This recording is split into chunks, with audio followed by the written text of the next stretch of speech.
in the context of the question of how to govern society, I'd ask both the anti-capitalists and the anti-socialists, what do you want? It's really, they'd never make it clear. And so, but let's start with the anti-capitalists. So I'm asking them, what do you want? Do you want a ban, an outright ban? If so, I would compare you to the Temperance League folks over the early 1900s preceding Prohibition. I say that because I would consider capitalism to be more of a behavior than a system. And so it's comparable to just activities that people want to do, such as drinking booze or having sex, something that they're going to do whether or not there's a system in place trying to promote it. It does not need to be promoted. People are going to just reliably engage in that activity of capitalism regardless of government. And so that's something that it's if you're really wanting to ban it from so that the government actually takes measures to stop you from engaging in that behavior, then it would be comparable to Prohibition, where that was the activity of drinking alcoholic beverages was banned. But of course, we know what happened then. We ended up having these speakeasies that would where people would just go to drink alcoholic beverages anyways, and of course then you end up being raided by the police if they found out about them, unless they're on the take. The police might have been on the take, and so that they would just ignore the speakeasies. But it's something that people just continually do. So similar to like the drug war, it's just basically same thing as Prohibition. People just still take drugs, do drugs, even though they're illegal. And so that would be the same thing would happen if capitalism were banned. People would still be engaging in that activity. It would just be in the black market.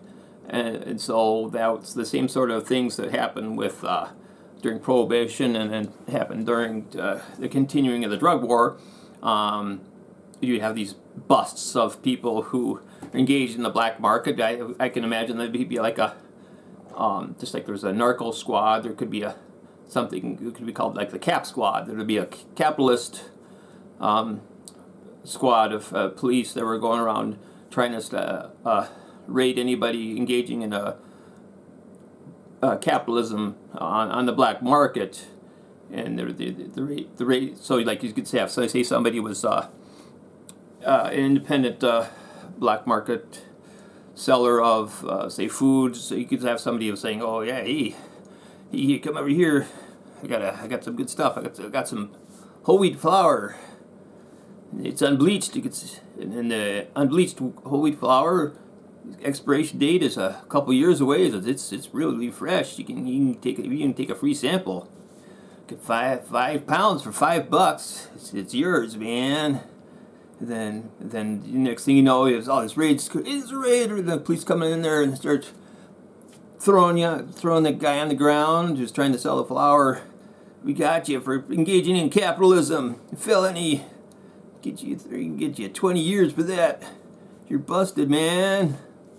So is that what the anti-capitalists want? They're looking for that sort of scenario? I can't imagine, but so. I don't think they really want that. Do you? I'm asking the anti-capitalists. Is that what you want? I mean, people are still going to engage in capitalism even if it's banned. Or are the anti-capitalists just engaging in a sort of preaching? They do not want to ban, but they just want to preach about what they claim are the evils of capitalism. And I'm fine with them preaching, and I'm open to any ideas like that. I'm a real strong supporter of free speech. And I'll hear them out. And maybe after listening to them, maybe we will eventually develop into a society that's similar to the pre-colonial American Indians. I think they were perhaps the most non-capitalist, like non-capitalistic society that I can think of. At least one of them, but I know they engaged in some trade between the various peoples. Pre-colonial American Indians, they did engage in some trade before the European settlers came. But it wasn't. I would be a stretch to call it capitalism. I think if it was capitalism, it'd be very limited on a very limited scale. But they engaged in they governed their society. They developed to that form of society from within organically. It was not imposed on them from without by some central government saying you cannot engage in capitalistic behavior. They developed that form of society organically from within, and that would have to be the case for modern society as well, where if we're going to have that kind of non-capitalist society, it has to come from within, based on what members of society want to do. If they don't, they'll just have to no longer want to engage in capitalism for that sort of society to develop. But we're in the time being, it's not the sort of thing that can be just where a ban would work or be justified, in my opinion. Okay, now let's look at go on the other end of the political spectrum and ask the anti-socialists, what do you want? The free market capitalists, people sort of on the political end of the spectrum that are constantly bashing socialism. I'd ask them, what do you want in terms of governing society? So, are they saying they do not want any public services? Really? No. Suppose you're like a property owner, real estate investor, and you have some tenants, and say some of the tenants just refuse to pay rent for such a long period of time, and there's no negotiating with the tenants. They refuse to negotiate. They just refuse to pay rent. Well, what do you do? Who do you turn to? Well, you turn to the sheriff, the county sheriff, which is a public government, public service for you, the property owner, to evict any tenants that are not paying the rent. And also, and how do you prove that you're the rightful owner of that property? You go refer to what? The county government, where your property records are held. That they provide that service of retaining your property records, and that any courts and the sheriff can refer to and acknowledge, oh yes, you are the rightful owner of that property, and so we have the legal wherewithal to forcibly remove any tenants from your property that are, because they're not paying the rent as agreed to on a lease. And so, yeah, you're the capitalist property owner is thereby dependent on government services for them to continue their capitalist enterprise. They're dependent on the government services. So that's just one example. And then you go to retail. What happens if there's if there's shoplifting at your store? Who are you going to turn to? Well, the public law enforcement to nab the shoplifter, and then if it ends up going to the court system, maybe it's a large amount of goods that were stolen, or even a small amount. If you're going to depend on the court system, which is once again part of the government It's a government service. The court system and law enforcement are both public government services. They're to help you in your capitalist enterprise. So that, once again, you're needing that. So that's a form of socialism. Who and how are the customers going to get to your store? Public roads, maintained by the city and county governments, are maintaining the roads, plowing them, resurfacing them, putting it. And so, yeah. And okay, then also you can go to a business-to-business relationship between two capitalists businesses. What if there's a contract? What if there is a contract dispute between your business and another business? How is that going to be settled if you can't settle it out of court? Suppose you have to go to court. What do you go to? The court, which is what? Part of the government. It's a public service, once again. So it's really nonsense to say that, to claim that you have to choose between socialism or capitalism. It's intertwined.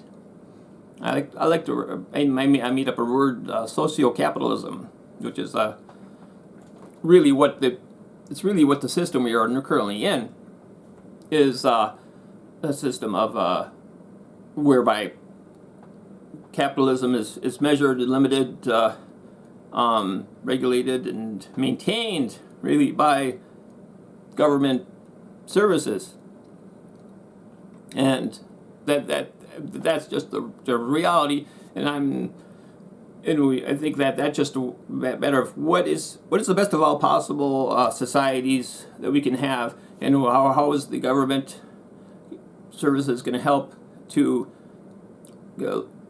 limit the capitalists from taking advantage of the employee, the customer, and the environment, which is a real danger. I agree, and there's also certain areas where capitalism is not the ideal area.